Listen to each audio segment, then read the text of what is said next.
Chapter 10. The Lobster Quadrille.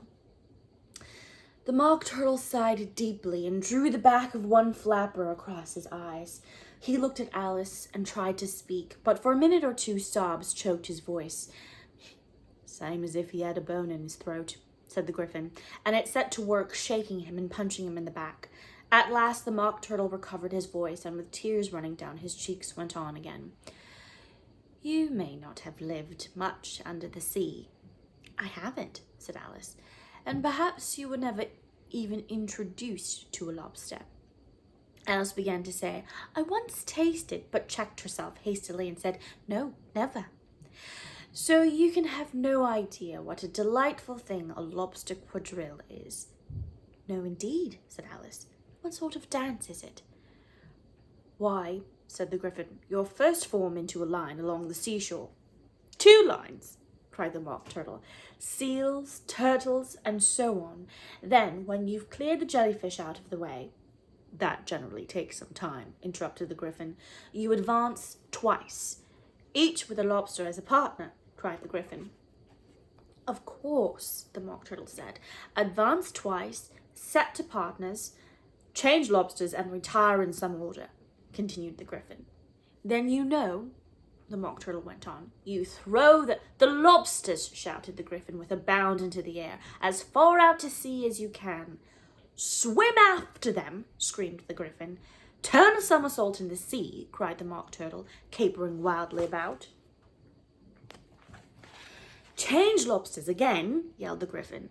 "Back to the land again, and that's all the first figure," said the Mock Turtle, suddenly dropping his voice, and the two creatures who had been jumping about like mad things all this time sat down again very sadly and quietly and looked at Alice.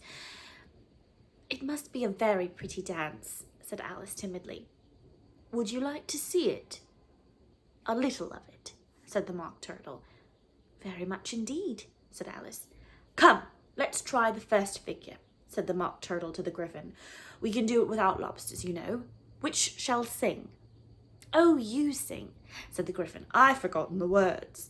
So they began solemnly dancing round and round, Alice every now and then treading on her toes when they passed too close, and waving their forepaws to mark the time, while the Mock Turtle sang this very slowly and sadly.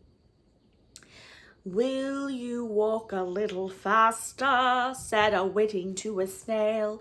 "There's a porpoise close behind us, and he's treading on my tail. See how eagerly the lobsters and the turtles all advance. They are waiting on the shingle. Will you come and join the dance? Will you, won't you, will you, won't you join the dance? Will you, won't you, won't you join the dance? You can really have no notion how delightful it will be when they take us up and throw us with the lobsters out to sea." But the snail replied, too far, and gave a look askance. Said he thanked the whiting kindly, but he would not join the dance. Would not, could not, would not, could not, would not join the dance. Would not, could not, would not, could not join the dance. "What matters it how far we go?" his scaly friend replied. "There is another shore, you know, upon the other side. The further off from England, the nearer is to France. Then turn not pale, beloved snail, but come and join the dance. Will you, won't you, won't you join the dance? Will you, won't you, won't you join the dance?" "Thank you. It's a very interesting dance to watch," said Alice, feeling very glad that it was over at last. "And I do so like that curious song about the whiting."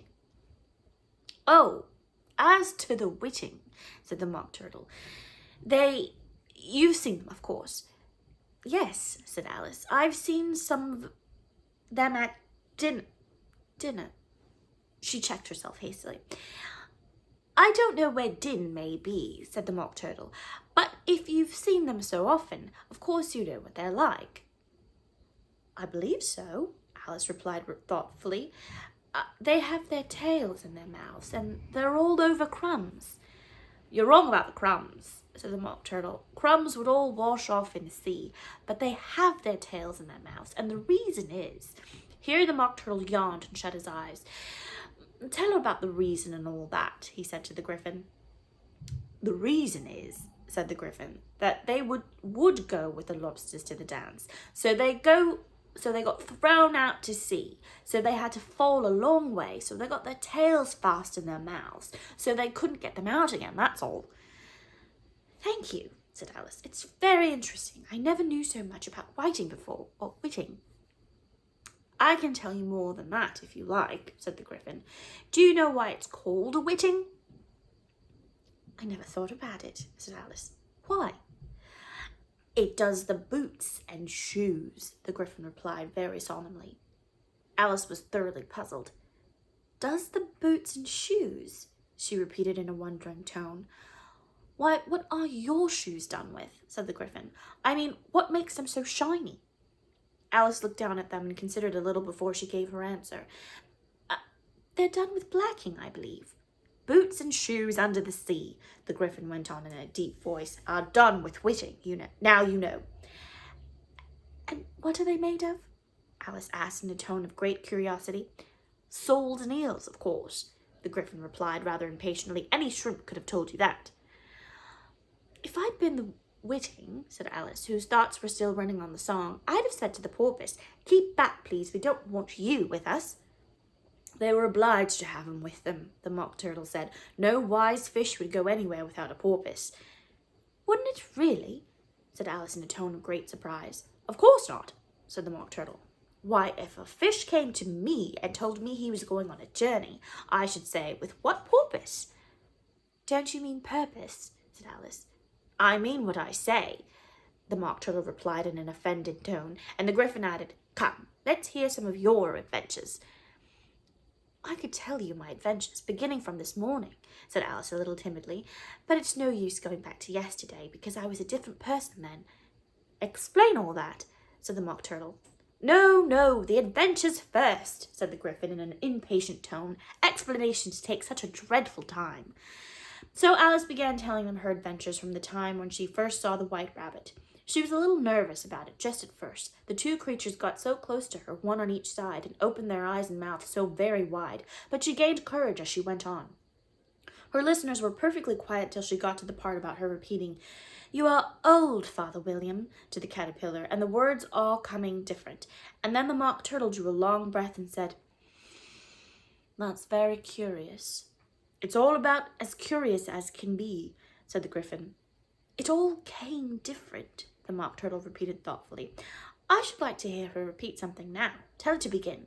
He looked at the Gryphon as if he thought it had some kind of authority over Alice. Stand up and repeat, 'Tis the voice of the sluggard, said the Gryphon. How the creatures order one about and make one repeat lessons, thought Alice. I might as well be at school at once. However, she got up and began to repeat it, but her head was so full of the lobster quadrille that she hardly knew what she was saying, and the words came very queer indeed. 'Tis the voice of the lobster, I heard him declare, You have baked me too brown, I must sugar my hair. As a duck with its eyelids, so be with his nose, trims his belt and his buttons, and turns out his toes. When the sands are all dry, he is gay as a lark, and will talk in contemptuous tones of the shark. But when the tide rises and sharks are around, his voice as a timid and tremulous sound. That's different from what I used to say when I was a child, said the Gryphon. Well, I never heard it before, said the Mock Turtle, but it sounds uncommon nonsense. Alice said nothing. She had sat down with her face in her hands, wondering if anything would ever happen in a natural way again. I should like to have it explained, said the Mock Turtle. She can't explain it, hastily said the Gryphon. Go on with the next verse.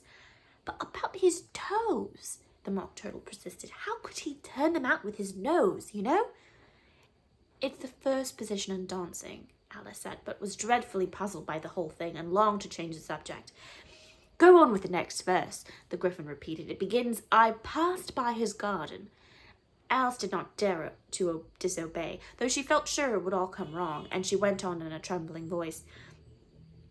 I passed by his garden and marked with one eye how the owl and the panther were sharing a pie.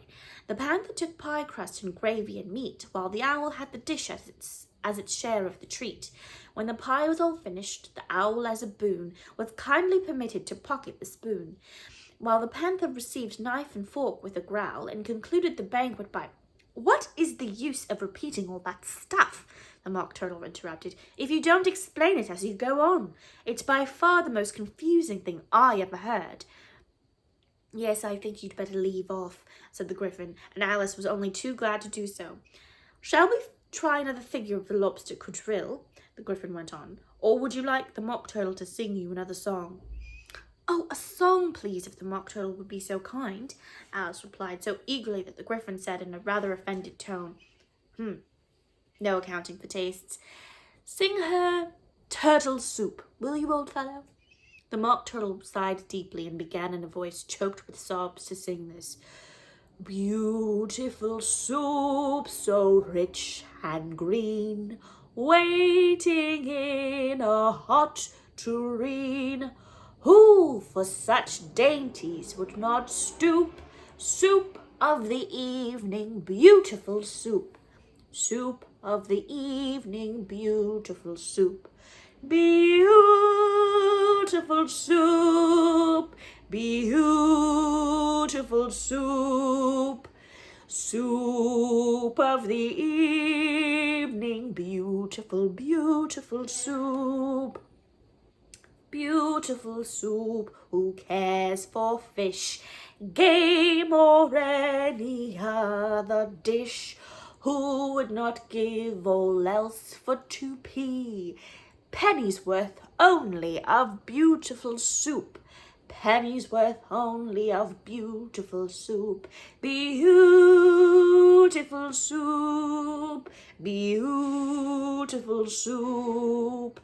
Soup of the evening, beautiful, beautiful soup." "Chorus again!" cried the Gryphon, and the Mock Turtle had just begun to repeat it when a cry of, "The trial's beginning!" was heard in the distance. "Come on!" cried the Gryphon, and taking Alice by the hand, it hurried off without waiting for the end of the song. "What trial is it?" Alice panted as she ran, but the Gryphon only answered, "Come on!" and ran the faster, while more and more faintly came, carried on the breeze that followed them, the melancholy words, "Soup of the evening, beautiful, beautiful soup."